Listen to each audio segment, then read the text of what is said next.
Hello, my love, and welcome back to the Energy Expansion Podcast. We have officially over 70 episodes, and up until this point, this has pretty much been a solo podcast.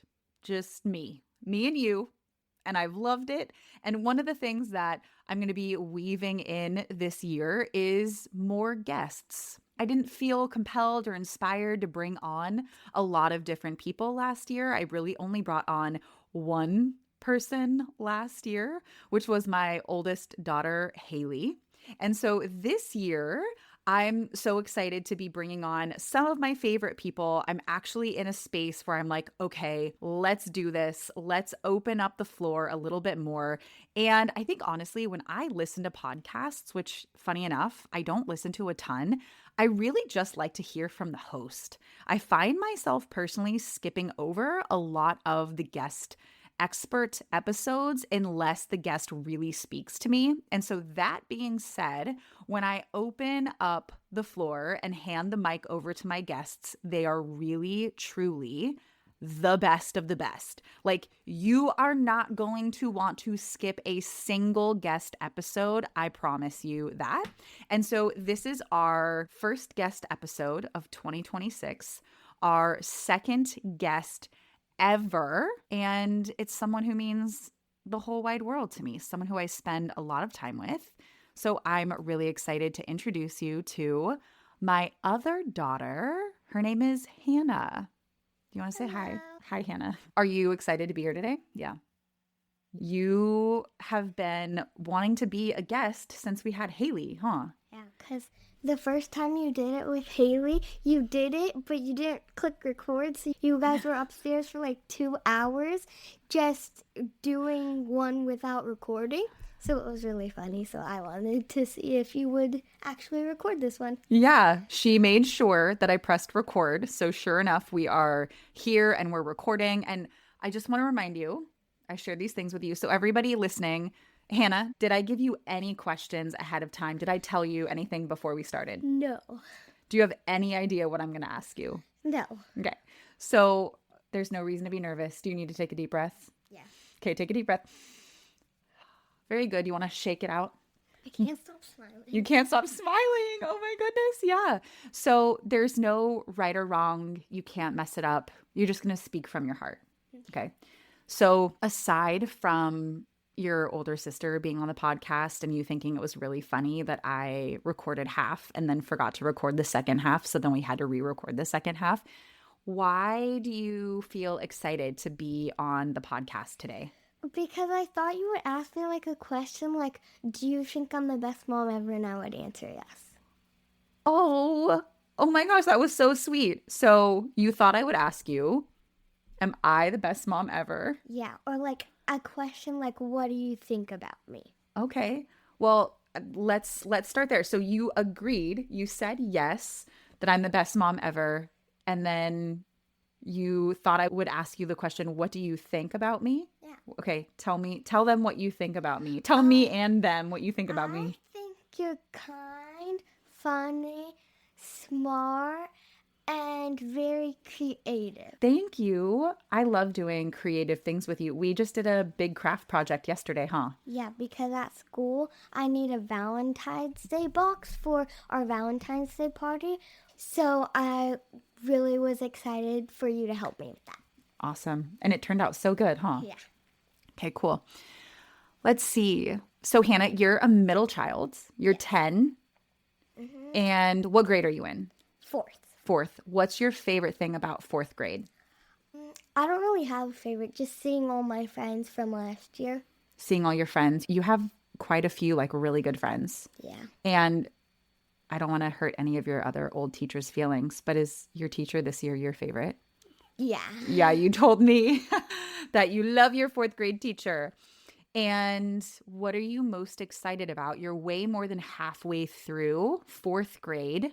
Is there anything in particular that you're excited about for fifth grade, since it's so crazy, but we're going to like blink and the new school year will be starting later this year? What are you excited about fifth grade for? I'm really excited because like I really like math. So I'm excited to see what math is in fifth grade. Okay, cool. I like that.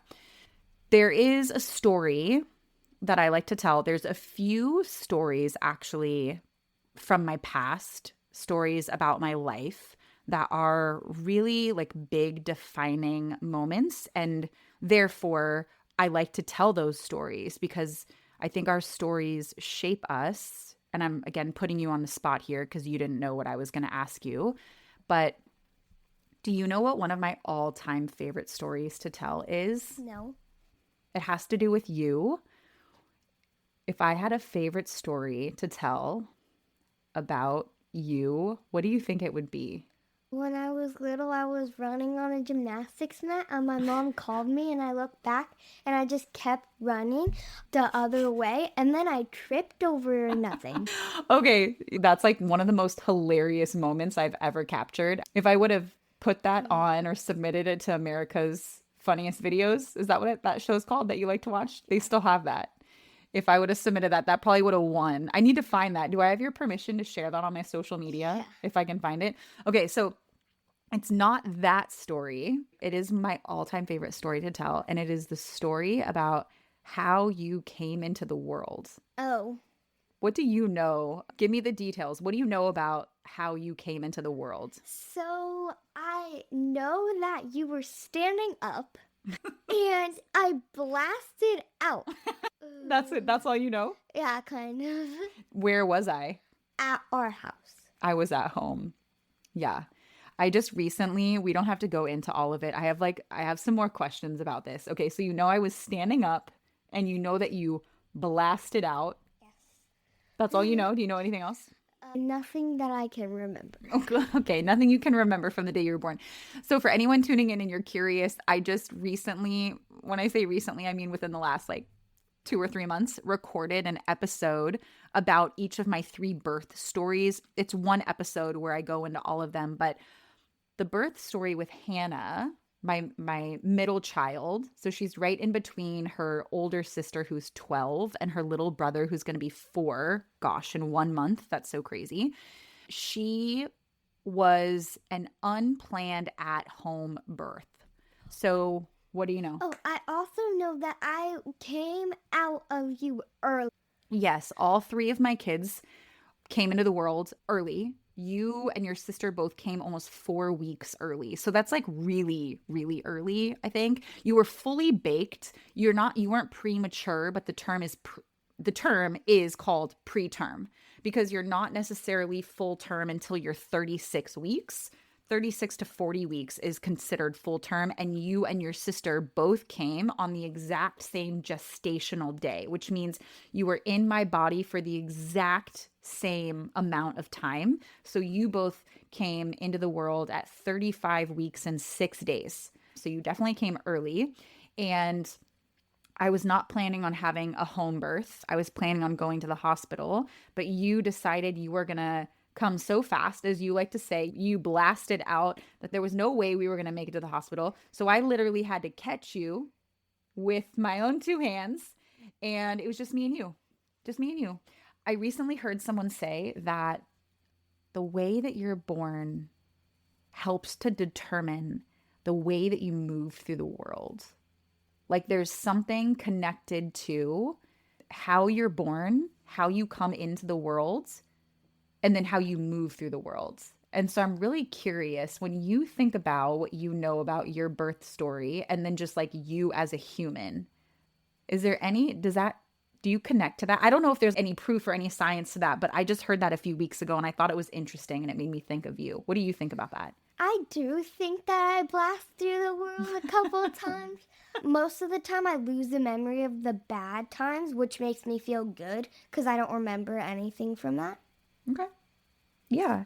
So you're really good at finding the good in all of the things. Yes. Yeah, holding on to the good things, maybe learning from the challenges, but not sitting in them and making them ruin your day or put you into a bad mood for a long time. Yeah. Yeah. Okay. And then talking about birth and siblings and things like that, you're a middle child. Yeah. Will you tell me a little bit about what it feels like to be a middle child? Well, when my little brother was born, I felt like, you know how you have to pay more attention to little kids? Yeah. But I feel like every middle child feels like they have less love when they're, because you have to pay more attention to the little kids, and that gives you less attention, which makes you feel not that good. And then when you have a older sibling, they make you feel jealous because they get a bunch of better stuff than you, and they always get new clothes, and you get most of the hand-me-downs. So Yeah.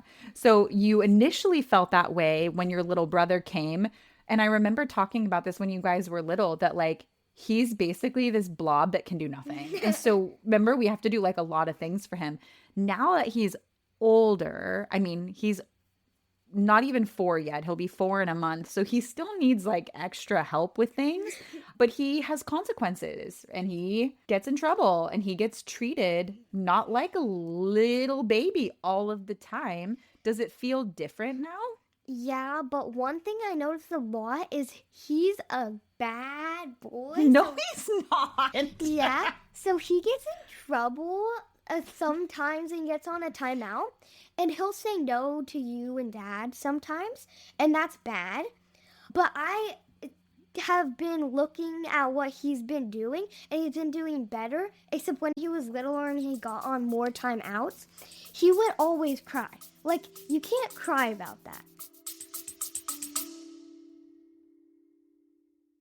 All right, love, real quick pause because I have to tell you about something that is truly life-changing. If you've been in my world for any amount of time, then there is a 99.9% chance that you have heard me talk about Energy Expansion Academy, which is my signature group coaching program where I teach the exact tools, rituals, mindset shifts that helped me create a life that goes beyond my wildest dreams and has transformed the lives of hundreds of women that I've had the honor of serving. And for the first time ever, it is now available as a self-paced experience. That means you get to move through this powerful transformation on your own terms, in your own timing, and in full alignment with your life. This is for the woman who's ready to shift her energy, elevate her mindset, and finally become the most confident, fulfilled, and successful version of herself. Without the hustle, without the overwhelm, and without the second guessing. If you've been feeling the nudge to join us inside of EEA, then this, my love, is your sign. You'll find the link in the show notes or just DM me EEA on Instagram and I'll personally send it your way. Now, let's get back to the episode that you came for. Okay, I think I remember you and your older sister crying when you were really little about being put on timeout. What's the best thing about being a middle child?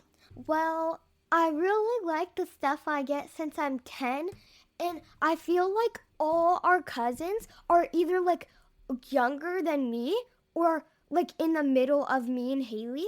So it makes me feel better because we also have cousins that are older, so she gets to spend time with, and I get to spend time with the cousins that are basically my age. Okay, cool. I like that. I love that.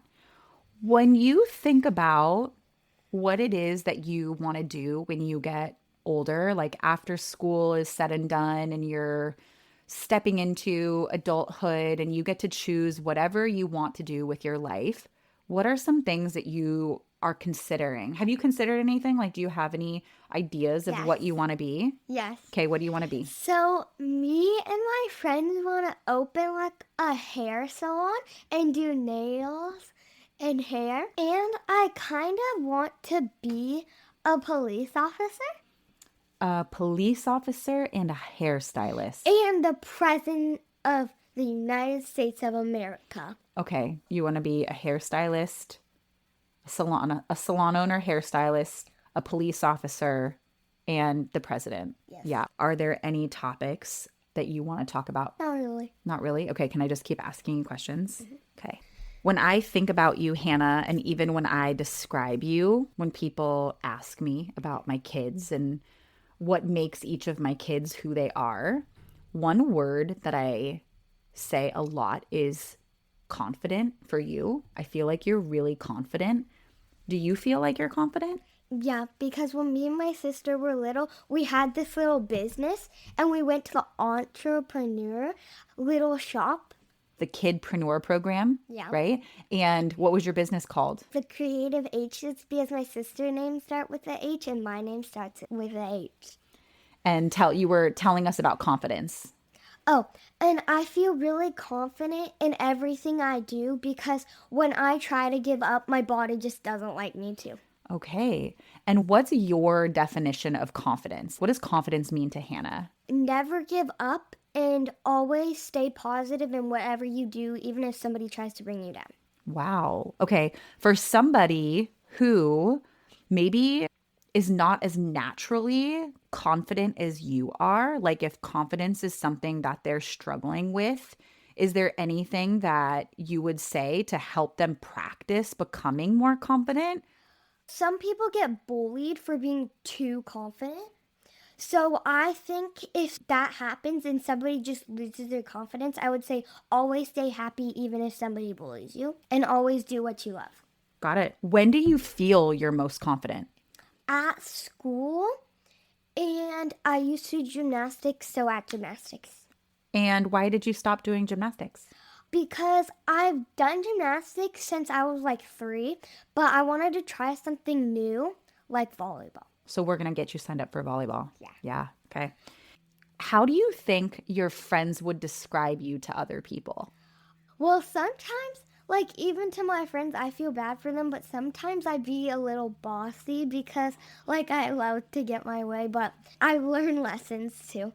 I would think bossy, kind, nice, smart, friendly, funny. You touched on something there that I really liked. You said that they might feel like you're a little bossy because you that's not necessarily what I would call you, but you do like to get your way.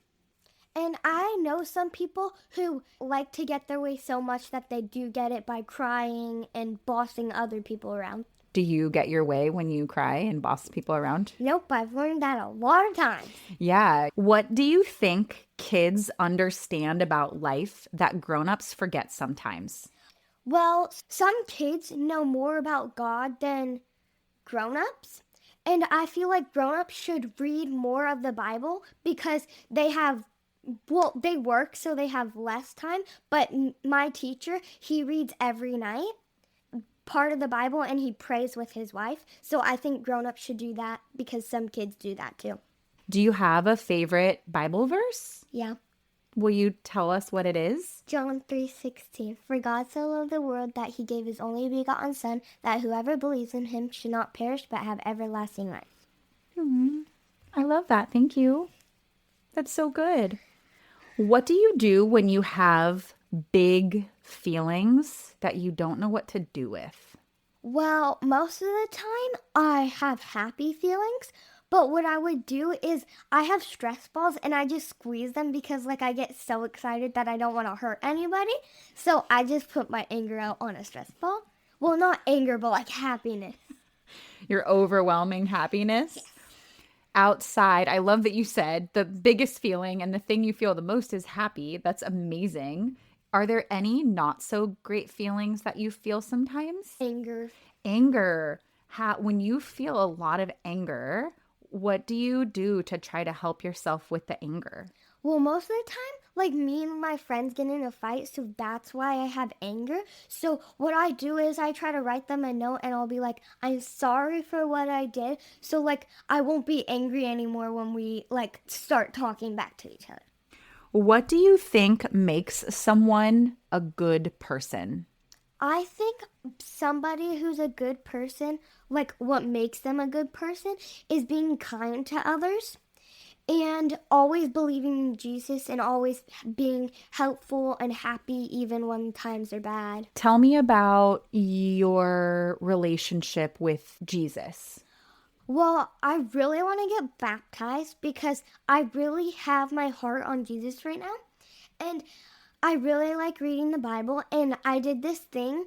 I stopped doing it for a little bit. But when I was at my grandma's house, I said that every time I would have a free time, like on the weekends or days I have off, like summer, every day I would read like 2 or 3 verses, and I stopped doing that. I wish I'm going to start doing it again, but I wish I kept doing it because it gets me closer to God.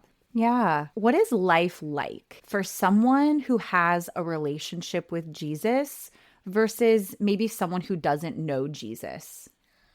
Well, I think the reason I always feel happy is because I know Jesus is with me. And for the people who need help, if they believe in Jesus, Jesus will help them. I love that. When you think about your future, this can be like in the next year, the next few years, or till you're like 100 years old, whatever future means to you when I ask you that. When you think about your future, what is something that you're most excited about? When I grow up, I'm only in 4th grade, so this is like a long time away. But when I want to go to college, I want to go to SDSU because I just feel like there's a lot of memories because I went to a concert there and some of my gymnastics coaches go there. So I feel like there's memories for me to take with me. Did you know that I went to SDSU? Yes. Oh, you knew that. It's called my alma mater, where I graduated from. Okay, so I like this because that means you don't have to leave me. Like, you can stay home and just drive to school. Yeah. I would, if you really wanted to live in the dorms. Do you know what the dorms are? Yeah, they're basically like a hotel room, except you sleep there and you can stay there until you like graduate. Sure. I don't know if I'd call it like a hotel room, maybe a motel room. A motel is not quite as nice as a hotel, but it's a little apartment, a little place for students on campus to live. I lived in the dorms because Glamma, anyone listening, Glamma is my mom. We call her Glamma, like a glamorous grandma. I'm sure you get it. My mom lives up in the Bay Area in Northern California, where I'm from. And so for me to go to San Diego State, it was kind of a non-negotiable. I had to live in the dorms because home wasn't close by. And I loved it. I thought it was a really great experience. And so if you wanted to leave the nest, AKA our house, and explore living in the dorms, I would support you in that. Yeah, I kind of want to do that. And then I'll come back like on weekends or sometimes after school. Who is one of your greatest role models, like people you look up to, and why? You, because you have your own business, and that takes a lot of confidence and a lot of other big skills to do. So you and Dad are like my biggest role models because you guys are confident, and I feel like if I ever wanted to do something like that, you would support me. So that's why you guys are my biggest role models. Aw. Did I tell you that you had to say that? No. I didn't bribe you. I didn't say that I was going to ask you this question, else you can't be on my podcast. No. What is something that you have learned by watching me, either as a mom or as a business owner? That if I ever have kids, so first, I'm kind of, what's the word? Terrified to have a kid because of seeing how River came out. Were you in the bathroom at our home when River was born? Yes. Did you want to be there? Yeah, except I didn't think it would be like that. So. Okay, so keep going. And wait, what was the question? The question was, what's something that you've learned by watching me? If I ever had kids when they're like 5, that you shouldn't always listen to them, because if they say they want something and they're gonna use it, they're probably not gonna use it, because I have a lot of toys that I told my parents I would use and I haven't used it in like years. Oh my goodness. So that's a lesson. Do you know what it means to listen to your intuition? No. Don't know what, I know what listen means, but I do not know what intuition means. Oh, okay. Can we talk about this for a second? How do you not know this? Oh my gosh, you're making me look bad over here because I talk about intuition a lot. There's the voice of God. Yeah. And then I believe that we were given the gift of our own internal wisdom. Our body can help communicate to us what is right for us or what is not right for us. Like what's a yes, what's a no. There's also 4 intuitive gifts. There's something known as clairvoyance, which is clear seeing. And so maybe you will get like visions of something, or you can close your eyes or have very vivid dreams. There's clairaudience, which is clear hearing. Like you might hear things that other people don't hear. Yes. Okay. So Hannah just, her eyes got big and she nodded and she pointed to herself. I've always known that you've had the gift of clairaudience, of clear hearing. I've known that since you were a little girl. There's claircognizance, which is clear knowing, where all of the sudden, out of nowhere, you'll have a thought and you're like, where did that come from? And then there's clairsentience, which is clear feeling, like you just have a really strong feeling about something. Based on your expression, your 2 strongest intuitive gifts, like how you internally know things, is clairaudience and claircognizance. Tell us a little bit about how your intuition works in that way. Okay, so the one about hearing, whenever somebody calls my name, they'll be like a mile away and nobody else hears but me. And I'm like, how do you guys not hear that? Mm-hmm. And then with thinking, people are like doing math, and then I just think of a thought like, oh, I should do this to help me with math. Yeah. Ever since you were little, you would ask me, Mom, did you hear that? Or you'll come into my office and you'll say, hey, what do you need? And I'm like, what do you mean? You're like, you were calling me, right? Ever since you were really little, everywhere we've ever lived, you'll hear things that no one else hears, which I think is really, really cool. Yeah. Do you think that's cool? Yeah. Do you ever have conversations with God? Not a lot, but sometimes I pray to him and I feel like he responded to me in a spiritual way. So give us an example, especially for people who don't have a very strong prayer life. Sometimes I pray for, like, in the car, I see people who are homeless and I feel really bad. So I pray to God that they would get a home and get food and get a couch and a bed to sleep on. Yeah. Do we try to help people who we see who don't have a home or don't have food? Yeah, we make these bags and we put like chips and bananas and water, and I write a little note on the back of a verse card and we give it to them so they can believe in God and they can have a little meal too. What has been your experience? Like as we hand those out to people, what are the thoughts that cross your mind, or how do you feel about that? What I think is, I don't really like to say this, but like, how did they get homeless? Were their families homeless? Like, were they born homeless? And I also feel bad for the people who need to have a child and they're homeless and they can't go to the hospital because they need help. What I hear you saying is like, you're curious about their story. Yeah. Yeah. Like how? Yeah. Our stories are really powerful. Yeah. And understanding and having compassion for how we get to where we are, what other people are navigating. Do you know what I have noticed is the people with the least, this is my experience. We've probably handed out 15 bags in the last couple months. We just drive around with them in our backseat.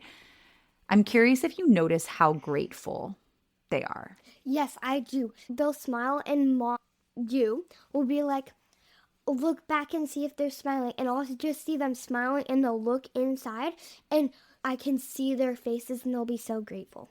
I'm really blown away by their gratitude and by their faith. I think there's been so many people who, when we hand them the bag, they say back to us, God bless you. Yeah. I remember one man, we handed him the bag, and in the rear view mirror, I saw him look up at the sky and wave his hands to say thank you to God.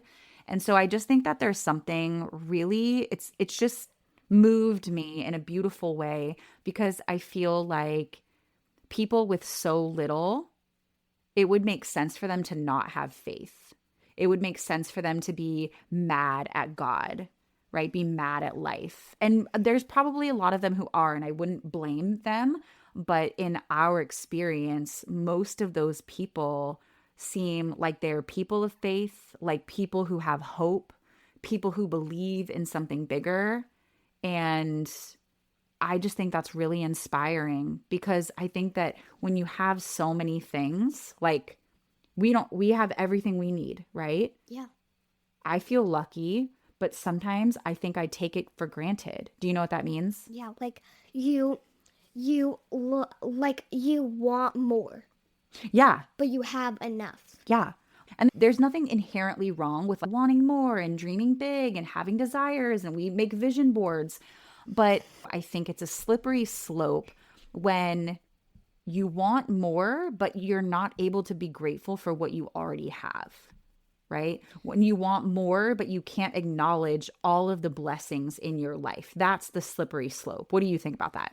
Well, there was this one homeless guy, and you tried to give him the bag, and he said, "No, I have enough." He's being grateful. And you said, I keep saying mom, you said, "Do you want some water?" And he looked in the bag and he took the water out and I think the banana, and he gave you the rest. Yeah. He's grateful. He is grateful, right? And I think some people try to take that for granted, but then you don't have anything left. So, Yeah. So I've been really inspired. It really breaks my heart when people don't have enough to eat. There's like something about me knowing that people don't have food that like just makes me really sad. And it's even worse, like you said, if they have babies or if they have like animals, we always try to give them some extra water. So yeah. When you think about your purpose here on this earth, God gave you very specific gifts and skills and talents. What do you think God put you on this planet to do? well, everybody has a gift. Either it's painting, because if it's painting, you can show that all the works from God. And there was this one composer, if you guys don't know what that is, it's like a musician from a long time ago. He wrote in a different language because he spoke a different language. I think that's the right grammar. He wrote all from God because all his gift is from God.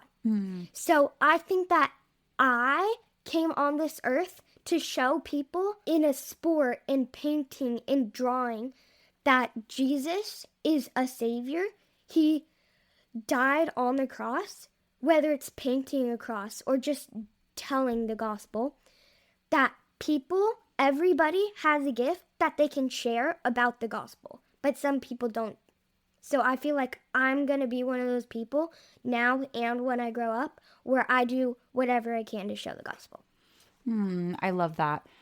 I feel like I try to do that in my own way. And I hope that you see that in me, where even if I if I meet someone and I don't ever say Jesus or God or faith, just from interacting with me, I want them to feel like they had an interaction with someone who knows Jesus. With somebody's spirit. With someone's spirit. I've had people come up to me and look at me and go, "You're a believer." And I think it's something you can sense from someone's spirit. And I think that's really powerful. I think that through a lot of my work, because of how I talk about my faith and my unique relationship with Jesus and encourage people to find their own version of that, I think that God has used me and my work to help open people's eyes and hearts that maybe they were previously hurt. Maybe they went to church and something bad happened, or someone hurt them, or someone in their life used the gospel to try to manipulate or control. Did you know that happens? And so, yeah, I think that there's a lot of healing that we can do, and we can be a living, breathing example of what it means to be someone who knows Jesus and get other people excited about what that could look like for them. Yeah. As we start rounding this out, is there anything else that is like on your mind? Anything you want to say or a story you want to tell? Yes. Okay, go ahead. So everybody has seen my mom in my class, and everybody thinks that me and her look the same. So I feel like if I was taller and we're back to back and my hair was like a little redder like hers, I bet we could look like twins. Oh my gosh, everybody everywhere I go says that we're twins. Yeah. Okay, I like your insights. Really quick, what do you think I'm best at? I think you're best at your business because I know some entrepreneurs, I can't really say You it. said that perfectly. Entrepreneurs think that they are really confident, but they bring themselves down and they bully themselves. I have a book that you gave me, and it's about this girl from kindergarten all the way to high school has a bully, except the bully is actually herself bringing her down. And I feel like some people think that they're so confident and can do whatever they want, but they actually have a bully just bullying them down. And they don't take it very well. But I know that if that ever happened to you, you would be on it and you wouldn't let yourself bully. Yeah, I do have an inner bully. I don't let her run the show. Yeah, I have an inner bully too, and sometimes I let her or whatever bring me down, except then sometimes my friend says being mad isn't going to help. So it makes me feel better. Well, your friend's not wrong. Yeah. Okay, so what do you think I'm best at? I want you to be really honest. The next question is, what do you think I'm the worst at? Well, what are you the worst? There's nothing you could say that will hurt my feelings unless you say I'm a bad mom, but I don't think you're going to say I'm a bad mom. That's the only thing that would make me sad. What do you think? There's things I'm not good at. Come on. I'm good at a lot of things, but I'm also I know what you're good at. what? Gymnastics. I am good at gymnastics. Still. I still got it. Not like I used to. Oh, I know. Driving in trucks. Oh, yeah. Oh, You do not like that. I do not like that. That's the only thing I could think I of. don't like that at all. Oh my gosh. Do you have a word or a theme that you're choosing for 2026? Not really, but what I'm thinking of is I'm planning to do volleyball, and I really want to do that because our school is going to start doing it when I get into 5th grade. And I feel like that's going to take up most of my life, and I'm going to be happy about that. So I feel like my word might be volleyball. Okay. I love that. I was going to ask you a word and then a goal for 2026, but it sounds like it's all sort of around getting really good and learning this new sport and excelling. I love it. Okay, so the last question that I have for you is if you could remind every woman listening to this podcast, and we have hundreds of women who listen every week, what would you want to tell her? Well, what's a good thing? What's something that you would want our listeners to know? Well, let's leave them on like a high note. What's something encouraging? So, last year when I was a 3rd grader, my teacher taught me this thing. I already said it before, but everybody has one gift, and I think that some people don't use it, but everybody has a gift, whether it's sports, painting, drawing, writing. You can tell the gospel in every single possible way. You don't have to communicate. You can do it in sign language. I don't know how to, but you can. And I feel like some people don't use it, but it's a gift. It's a gift. Like your gift is God. So use your gift because God gave you that gift. I love that.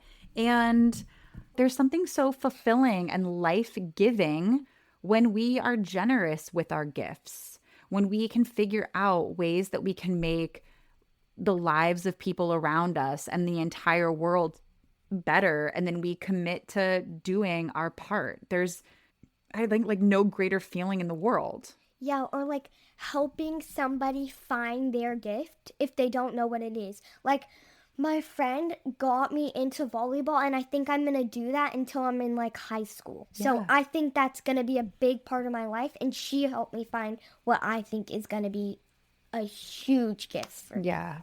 Awesome. Well, this feels like the perfect place to wrap up. Hannah, thank you so much for being such an amazing guest. How do you feel? I feel good and relieved that it's over because I had like shivers that I was gonna, like, I know there's no right or wrong questions, but I had shivers that I was gonna be like, I don't know the answer. You did it. You did your first of probably many podcast episodes in this lifetime. High five. Okay, I love you. Love you. Can you come with me to go pick up your brother? Sure.